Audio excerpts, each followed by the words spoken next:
Bonjour à tous, aujourd'hui je viens vers vous par rapport à une question Feng Shui, qui est la suivante. À quel moment je sais que je dois déménager, que je dois quitter l'habitation dans laquelle je me trouve?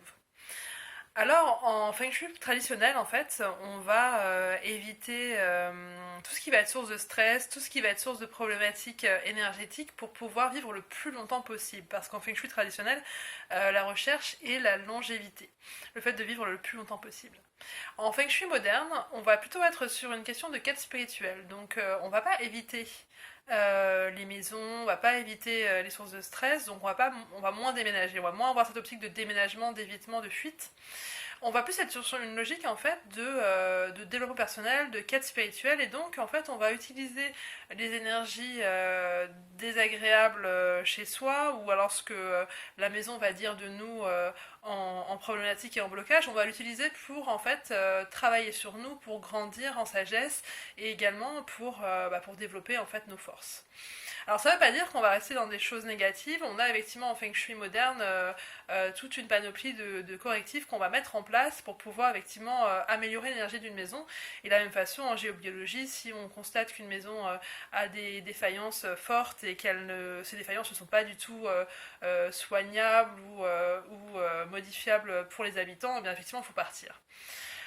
Mais là, effectivement, parfois les maisons, elles vont nous faire prendre conscience en fait qu'on doit partir, en fait, qu'on doit aller vers autre chose dans nos vies.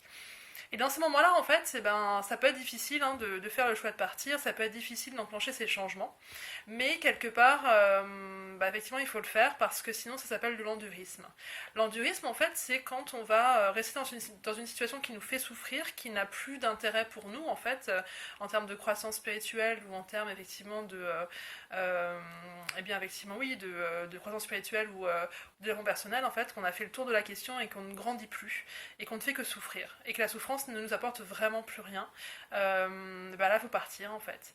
Et dans ces moments-là, effectivement, le Feng Shui aura ses limites, comme toute autre méthode, et la réponse à la question sera en effet, là, la maison n'est plus là pour vous faire grandir, elle était là pour vous faire comprendre quelque chose, et aujourd'hui, effectivement, l'important, c'est d'aller vers autre chose.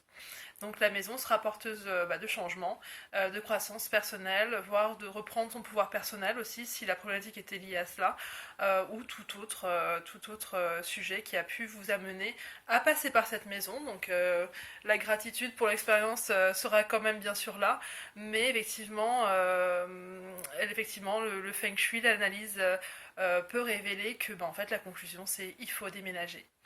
Voilà, j'espère avoir répondu à votre question.